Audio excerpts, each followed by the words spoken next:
지금도 금융권에서 이미 그런 제도가 있는데 국가에서 뭔가를 또 강제성을 부여한다? 이 친구들이 그럴 수도 있는 거지. 3개월이라고 그만두고 본인이 안 맞는다고 하고 갔어. 부당해고로 노동청에 신고를 한 거야. 플러스해서 퇴직금 좀 먹고. 해고 예고수당이라는 것도 부당해고로 들어가면 3개월치 줘야 돼. 거기에 맞들려서 그걸 악용하는 사람들이 점점 많아진다는 것과 동일한 말이기 때문에 당하는 겁니다. 일방적으로.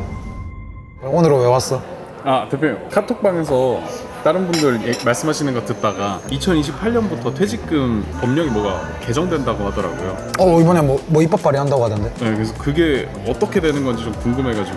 뭐로서 아직 확정난 건 없는 걸로 알고 있고, 발의가 된 거는 뭐 말도 안 되는 내용이더라고. 고용주랑 사용자랑 둘 다 내가 봤을 때 더 안 좋아지지 않을까 싶은데. 근데 연금으로 준다고 하면은 직원들 입장에서는 떼일 일 없으니까 더 좋은 거 아닌가요? 근데 기회비용이 날라가잖아. 지금은 이제 1년, 직원 같은 경우에는 1년 만간을 했을 때 퇴직금이 발생되는 거고, 알바 같은 경우에는 아마 정확하진 않은데 주 15시간 이상씩 뭐 52주인가 56주가 모여야지 퇴직금이 발생이 되는데, 네. 이거를 이제 3개월로 단축한다는 얘기는 원래는 1년 일했을 때 이제 한 달 급여만큼 퇴직금이 발생된 거를 3개월 일했을 때 뭐 월급의 뭐 4분의 1만치 퇴직금이 적립이 되겠지. 네. 여기까지는 좋다 그거야. 네. 원래는 퇴직금을 받아서 내가 사업용도로 쓰거나 뭔가 쓸 수 있었, 좀 자유롭게 쓸 수 있었잖아. 네. 근데 그게 자유로워질 수 있을까? 뭐 일시지급도 있겠지만 네. 이거를 사실 그렇게 따지면은 지금도 금융권에서 우리 회사 같은 경우도 지금 직원들 퇴직연금 가입하고 있지만 이미 그런 제도가 있는데 국가에서 뭔가를 또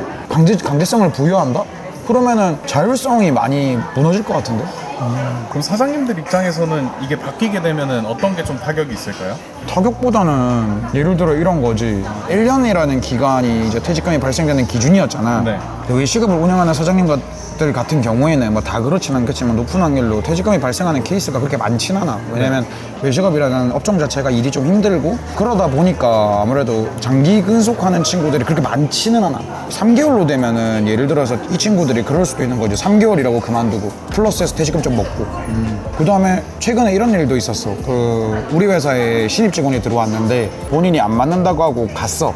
근데 우리 입장에서 상관없지. 네. 안 맞는 직원을 걸러낸 거니까. 근데 이 친구가 자기가 원래 실업급여를 받고 싶다고 이제 실업급여 받을 수 있게끔 회사 처리를 해달래. 근데 우리는 그런 거 절대 안 하거든. 네. 근데 이 친구가 부당해고로 노동청에 신고를 한 거야. 자기가 그만두는데요? 우리는 그렇게 편법적인 거 안 하거든. 네. 불법이기도 하고. 네. 그렇게 안 해준다고 했더니 노동청에 신고를 했다가 우리가 이제 일반 고깃집이나 이런 데가 아니잖아. 우리 하나의 회사기 때문에 대응을 제대로 했지. 우리는 뭐 결격 사유가 없으니까. 네. 대응을 제대로 했더니 얘가 막 난리치다가 갑자기 제발 저 신고한 거 취하할 테니까 한 번만 봐달라 그러는 거야. 근데 봐주지 않아. 끝까지 간다. 이런 상황들을 이제 이게 바뀌게 되면은 더 많이 맞이할 수 있는 거지. 예를 들어서 안 그래도 지금 실업급여 부당수급이 굉장히 정말 많거든? 네. 말도 안 되게 많아. 진짜 많단 말이야. 근데 3개월 일해서 퇴직금까지 나오네? 3개월이라고 퇴직금 적정 부분 먹고 또 실업급여까지 또 노릴 수 있는 거지. 굉장히 악용될 여지가 나는 많다라고 봐.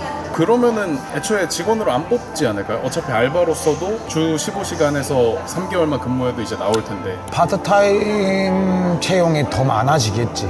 왜냐면 지금도 주휴수당이라는 제도 때문에 전 세계적으로 몇 나라 있지도 않아, 주휴수당이라는 제도는. 네. 근데 그것 때문에 사장님들이 주휴수당을 피하기 위해서 근로시간을 줄여서 쓰고 있잖아. 네.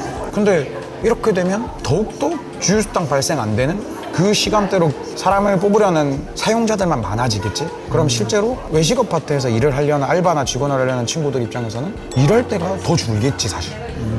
그럼 사장님들이 어차피 이 법안은 결국 통과가 되면 따를 수밖에 없는 입장인 거잖아요. 그렇겠지. 아마 계도 기간도 많이 주지 않을 거야, 아마. 그렇게 되면은 사장님들이 지금부터 뭔가 미리 준비할 만한 건 없을까요? 기존의 영세업자들이 노무사를 쓰는 분들도 계시지만 안 쓰는 분들도 많았는데 이렇게 되면 무조건 노무사 끼고 해야 되는 상황이 발생할 거고. 네. 직원 체제로 운영하시는 사장님들도 다들 파트타임 체제로 많이 바꾸려고 지금 고민 중인 걸로 알고 있어, 내가 듣기로는.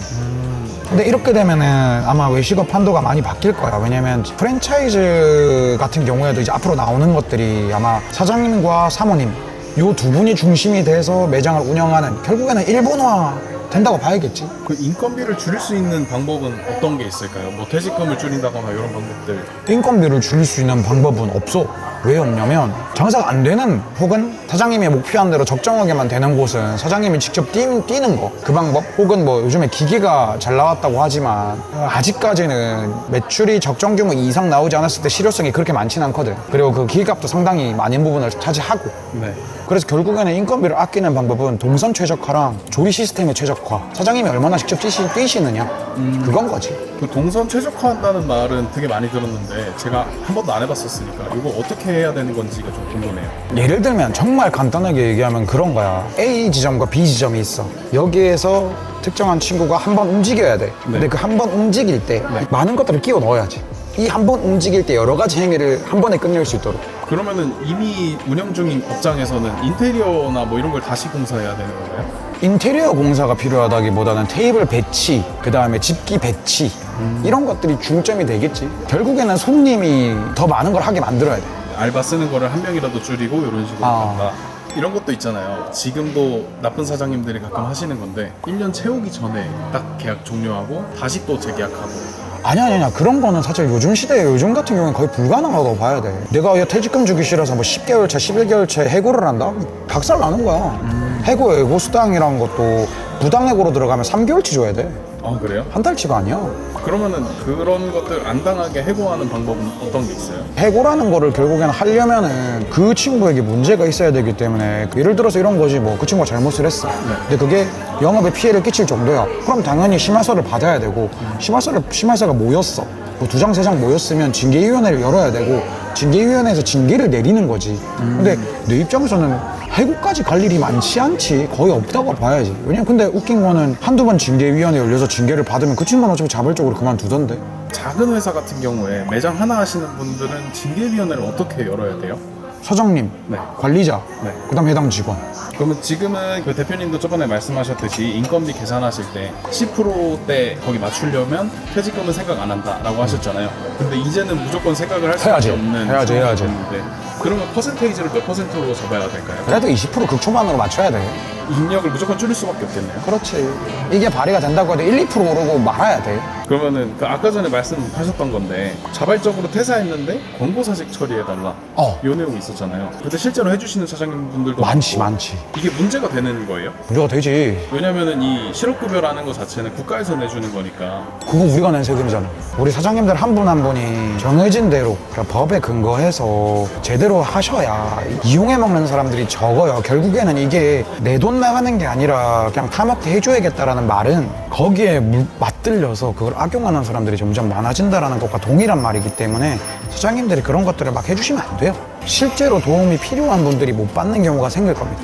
이거 권고사직으로 허위 처리했을 때는 뭔가 불이익 같은 것도 있어요? 있습니다. 보편적으로 이제 걸리진 않아요. 왜냐면은 그게 걸리려면은 그 실업급여 받는 애가 자진 신고를 해야 되는데 네. 그래서 걸리진 않는데 걸리게 되면 사업주든 그 친구든 불이익이 있습니다. 지원 사업에 대해서 제재를 받는다거나 과태료가 나온다거나 안 좋은 것들이 많으니까 가급적이 안 하시는 게 제일 좋을 것 같아요. 직원들이 이제 퇴사한다고 얘기를 했을 때 사장님들이 준비해야 될 거는 또 어떤 게 있을까요? 사직서 무조건 받으셔야 되고요. 사직서요? 네, 사직서는 무조건 받으셔야 됩니다. 뭐든지 다 문서가 돼야 돼요. 뭐 심할서, 징계서, 사직서, 근로계약서, 휴가 신청서, 휴직계 서류화는 해놓으면 해놓을수록 무조건 사장님들한테 도움이 많이 되니까 조금 귀찮으시더라도 모든 것들은 말로 하지 마시고 카톡 기록에도 의지하지 마시고 서면으로 다 받아놓으시는 게 가장 좋습니다.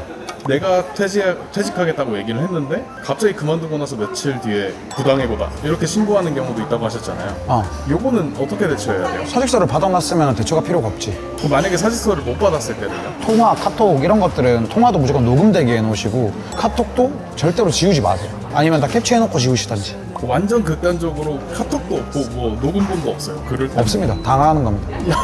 당하는 겁니다. 일방적으로. 뭐 CCTV 영상이나 이런 것들로는 해결이 안 돼요? CCTV 영상은 함부로 쓰면 안 돼. 그거를 쓰는 순간에 어쨌든 감시하거나 아니면 그거를 이제 근태평가에 쓰게 되잖아. 그래서 그거 안 돼. 그걸 쓰시려면 그 근로계약서 쓸 때 그 CCTV 화면을 녹화된 영상을 근태평가나 이렇게 사용할 수 있게끔 동의서를 받으면 돼요. 처음에 취업할 때부터요? 입사할 때. 대표님은 영업하신 지 좀 오래되셨잖아요. 이동안에 만났던 인간군상 같은 거 좀 기억에 남는 게 있으시면 얘기해 주시면 좋을 것 같아요. 진짜 천태만상이지만 그 와중에 지금 당장 기억나는 거는 뭐 관두고 싶은데 관두고 싶다라는 얘기를 못해서 엄마를 데리고 와서 손잡고 와서 얘기한다거나 네. 아니면 본인이 정말 잘못을 해서 이제 지적을 받고 교육을 받았는데 그거를 부모님한테 꼰질러서 부모님이 전화 온다거나 산재를 받기 위해서 매장에서 일부러 넘어진 다음에 앰뷸런스 불러서 실려간 거 뭐 이런 것들. 그런 사람들을 만나면은 결국엔 해고를 해야 되잖아요, 이 사람들을. 저는 해고 안 합니다. 그냥 데리고 가요. 나는 아직까지 직접적으로 내가 해고한 경우가 없어. 그럼 징계하면 되거든. 심할서 받고 징계하면 돼. 근데 징계를 했는데 계속 그게 반복되면 영업에도 차질이 생기잖아요. 징계 경우가 많아. 정직도 있고 감봉도 있고 네. 뭐 카운터에 있는 돈을 들고 튀었다가 내가 사실 횡령이고 배임이거든. 네. 뭐 그런 게 있으면은 그런 것들조차도 전부 다 기록으로 남기고 징계위원회를 열어서 정식 해고 통보하는 거지. 근데 해고 통보를 할 때 나는 항상 이런 식이야. 만약 그 정도로 문제가 생겼다. 그럼 난 이건 거지. 나는 해고통 정식 해고 징계위원회를 해서 진짜 해고 통보를 할 거다. 근데 그냥 이 상태에서 나는 이거 너를 해고 통보하면 난 이거 민사까지 갈 거다. 근데 네가 여기서 자발적으로 사익서 쓰고 그만두면 내가 민사까지는 넣지 않겠다. 선택지를 줄 수도 있는 거고. 대표님 그리고 또 4.5일제 얘기도 좀 나오긴 하더라고요, 이제. 4일째? 네. 뭐 그것도 아직 확정된 게 아니라서 네. 참 말을 하긴 애매한데 외식업자 기준으로 봤을 때는 참 말도 안 되는 거긴 하지. 그거는 사실 업종별, 규모별로 차등해서 시행해야 되는 거라고 난 생각을 하거든. 네. 근데 나는 지금 걱정되는 부분이 단순히 주 4일제가 걱정되는 게 아니라 허가링금제를 막겠다라는 거. 네. 근데 이게 이렇게 되면은 실제 근로자들이 이거 우리한테 유리한 거 아닌가라고 생각할 수도 있어. 근데 결국에는 사장님들도 이윤 추구가 목적이란 말이야. 근데 직원을 쓰는 게 본인들의 이윤 추구에 반대가 된다면 오히려 이 사용자에게 더 안 좋게 맞추겠지. 그래야지 본인들이 이윤 추구가 될 거기 때문에. 결국에 피해받는 거는 일하는 사람들이다. 아니 둘 다. 고용하는 사람도 피해를 받겠지만 피고용자도 피해를 받을 수밖에 없는 구조인 거지. 그렇죠. 결국에 사장님들도 돈을 벌어야 되니까. 그럼 봉사활동이 아닌 다음에 뭐 오늘 네가 나한테 물어본 것도 있지만 네. 앞으로 아마 굉장히 많은 법안들이 나올 거고 정책들이 나올 건데 우리가 뭐 나서서 법을 바꿀 수 있는 것도 아니기 때문에 네.